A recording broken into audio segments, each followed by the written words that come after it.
Hello friend, मी तुमचं cook with अंकितामध्ये मनापासून स्वागत करते। तर आज आपण हेल्दी आणि तितकी टेस्टी अशी रेसिपी बघणार आहोत। चला तर मग आपण ओट्सच्या उपमाला सुरुवात करूयात। तर इथं मी सर्वात प्रथम कांदा, टोमॅटो, मिरची आणि कोथिंबीर चिरून घेत आहे। आता आपण तेल गरम करून घेऊयात। इथं आपलं तेल गरम झालेलं आहे, तर आपण यात मोहरी, जिरा ॲड करूयात। आता यात मी शेंगदाणे ॲड केलेत। आता यात मी मिरची ॲड केलेली आहे। यात मी हिंग ॲड केलेला आहे आणि आता आपण यात कांदा आणि टोमॅटो ॲड केलेला आहे। आता यात हळद, तिखट, धनेपूड आणि गरम मसाला ॲड करूयात।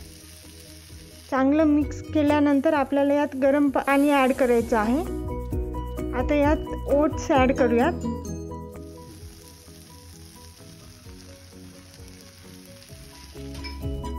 यात मी 1 टीस्पून मीठ ॲड केलेलं आहे। याला चांगलं परतून घेऊन आता आपल्याला यात गरम पाणी ॲड करायचं आहे।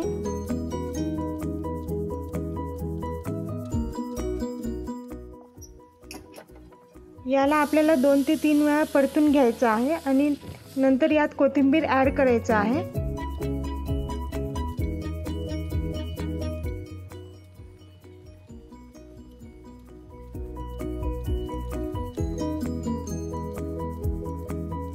आणि या ठिकाणी आपला ओट्सचा उपमा तयार झाला आहे। चला तर मग ओट्सचे फायदे जाणून घेऊया।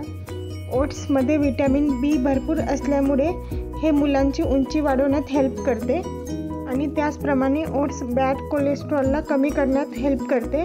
त्याच्यामुळे आपल्या हार्टचे प्रोटेक्शन होते। व्हिडिओ आणि रेसिपी दोन्ही आवडल्या असल्यास लाईक, शेअर आणि सबस्क्राईब करायला विसरू नका। तर अशीच हेल्दी रेसिपी आणि हेल्दी माहिती घेऊन मी पुढच्या व्हिडिओमध्ये सुद्धा येणार आहे। तेव्हा भेटूयात पुढच्या व्हिडिओमध्ये। तोपर्यंत मस्त खा आणि स्वस्थ राहा। Bye bye.